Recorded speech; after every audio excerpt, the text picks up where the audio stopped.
I want to start and tell you how I started my work. I was born with cataracts. Now, cataracts are not unusual when people are in their 60s or 70s. It happens to many people. They're very unusual when infants are born. It happens in 1 out of 20,000 cases.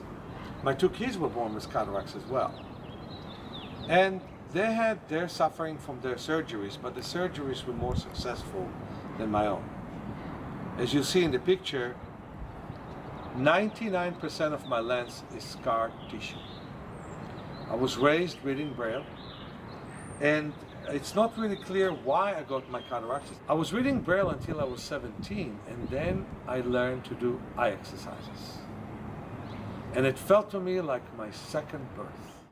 In this video series, an online study, we are bringing all those principles into fruition.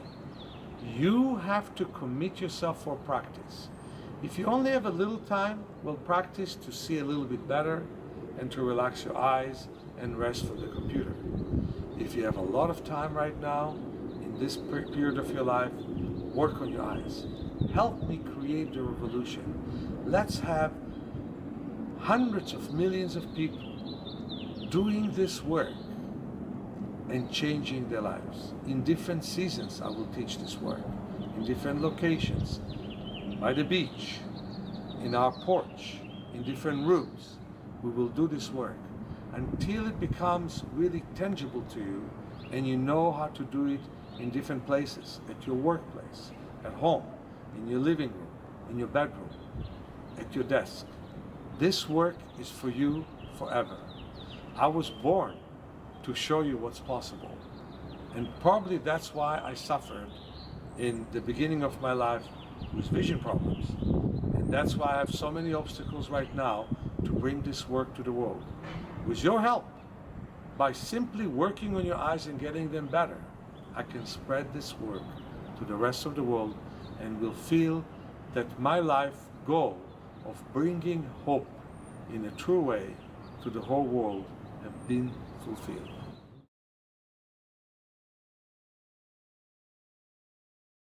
We're doing an exercise called long swing.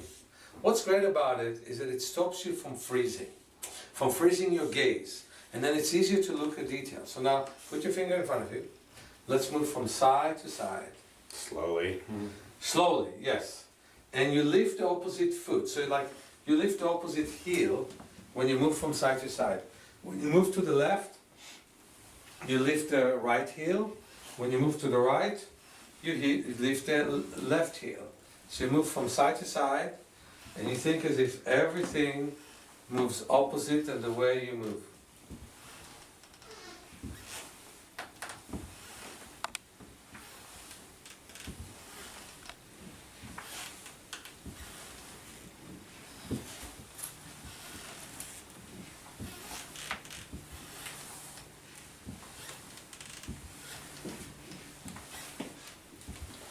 Wonderful. Okay, so the purpose of the long swing, and you can do it 40 minutes in a day, you can do it 30 seconds like we did right now, yeah, or a minute. What you do is, you do it from time to time in order to rest your eyes. Let's say you sit and work with the computer, and so then doing that really rest your eyes from a freeze. So let's do it again. Put your finger in front of you and lift the opposite foot. God, look at how I'm doing it. I'm rotating my foot here and I'm lifting the opposite heel as I move from side to side. I move to the right, everything moves opposite than me. I move to the left, everything moves opposite than me. I blink and breathe as I do it, blink gently.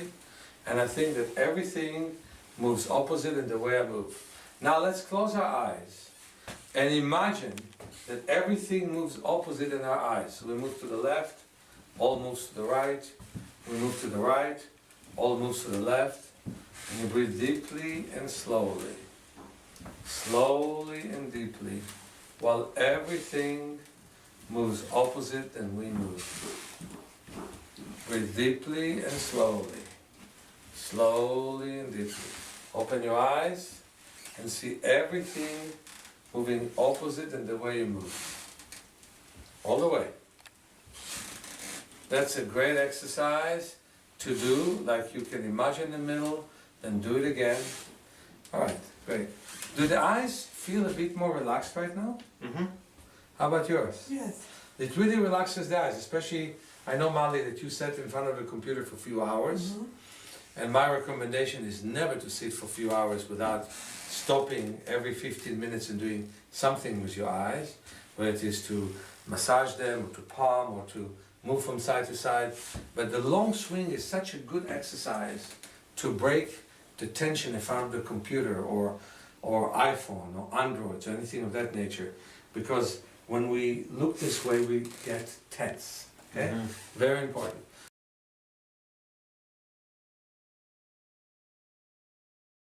As we look at the distance, we can put the glasses on and look at the distance with the weaker eye, but only for about 15 to 30 seconds, and then we take it out. You know, the distance viewing can last for as little as 4 minutes, for as much as 20 minutes, but has to be done several times a day. So most busy people have to do it 4 minutes to 6 minutes at a time, and it can make a very big difference in people's ability to relax the eyes and to see better. It's very important for us also to understand that you have to adjust the eye exercises to your schedule. There'll be days when you can't really do too many of them. Well, then do as many as you can. There'll be days that you can do many more. Devote yourself to the practice then. Adjust them to the ability that your eyes, your body, and your schedule can afford you.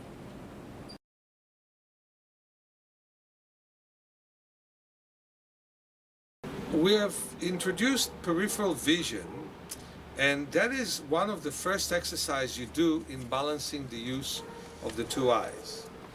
Balancing the use of the two eyes is a very big chapter in my book, Vision for Life. There's a lot to talk about. One of the things that happens is that many people, when they strain their eyes, they see better with one eye and worse with another. But pay attention to your eyes. Either equal. If they are, you're in the minority, and this is wonderful. It means you're lucky. But they might not be so equal. And then you want to find out, do you see better with one eye from near and one eye from far? Or do you see better with both eyes from, with the same eye from near and from far? For example, in my case, my right eye sees better from near and from far. What is your case? My left eye sees better from near and from far. And yours? My right eye sees better both from near and from far. That is the usual. But then there's a huge minority of people, almost a quarter of the people, that with one eye see better from near and with one eye see better from far. Just now, before this lecture, I was working with a client, and it was exactly what happened with him. With one eye saw better from near, and the other eye is saw better from far. And that is very important. John was able to see it. It took me some time to realize that, and as soon as I did the exact right exercises for him. So, right now, we're going to work on balancing the use of the two eyes. And the whole hand, when you wave your hands, is the sun bothering you a bit less? Oh, it is, yeah. It feels better it doesn't feel as overwhelming. Wonderful. To do this. Wonderful, wonderful. So you wave above and you wave below. And the more your periphery is involved in seeing, the less strain you have in the central vision. The light, in a way, moves and dispersed throughout the whole retina, so the retina is not making an effort. Okay, so that's one of the nicest ways to get used to the sun. One is to put the obstructive lens. One is to wave the hands around the eyes, or around the visual system, visual field. Okay, the periphery. The other way is to massage around the eye orbits. So now comes the next exercise. So I'm putting the paper in the middle of the I'm putting the masking tape in the middle of the paper. Now I'll put the small piece of paper between my eyes. Mali will too. Jean will as well. And you know, with that small piece of paper, I can walk. For example, I can walk right now. I used to even bicycle once with a small piece of paper to expand my periphery. People called me crazy, they were completely right. But it did help me to use the eyes in a more balanced way. So we put the small piece of paper between the eyes and we wave the hands to the side. We wave above, we wave below. Everywhere there is periphery. In fact, we can divide the periphery into several sections where we extend our hands all the way to the side. Don't worry, Mali, you can extend, you won't hit me. All the way to the side like this, yeah? Up and down, up and down, up and down. And into the middle, up and down, up and down, up and down. And close to the face. As long as it's not too close and it doesn't harm anyone, that's a good thing. And I say, we can walk this way. Let's all of us stand and walk a little bit. All right. Then we'll come back to the chairs.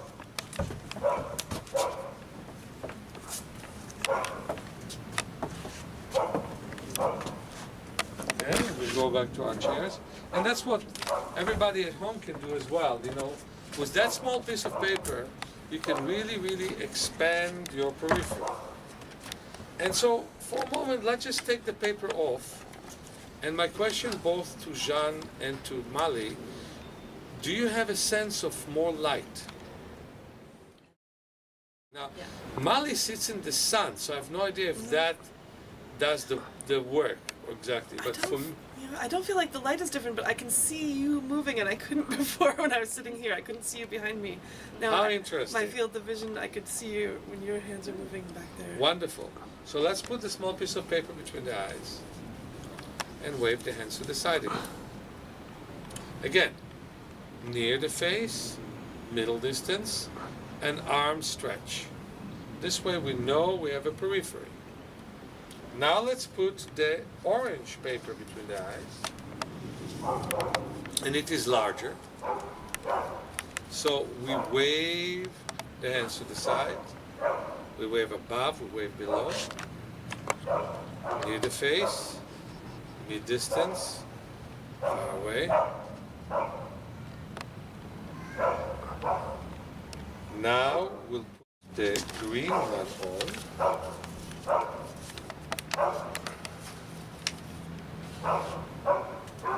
Near the face, mid-distance, far away.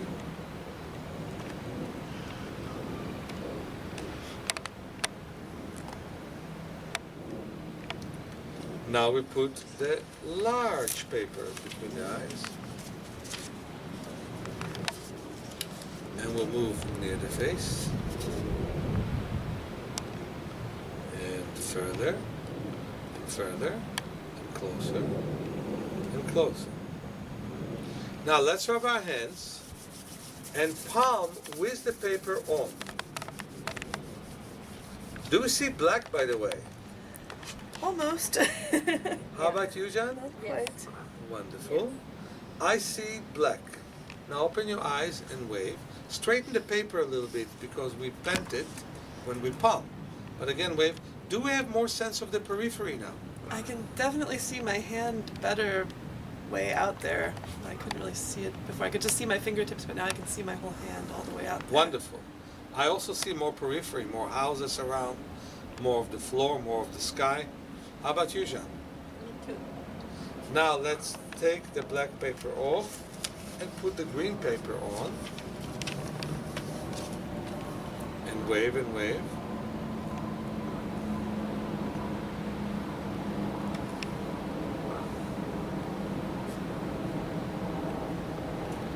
So, by the way, do we have more periphery now?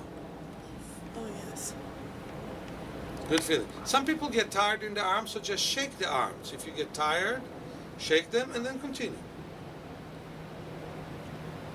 And then let's put the orange on. So each time we increase the periphery more, the obstruction more, now we decreased the obstruction more. But do we have a sense of more periphery now? Oh, yeah. Totally. Wonderful. And now we'll put the small paper on again. And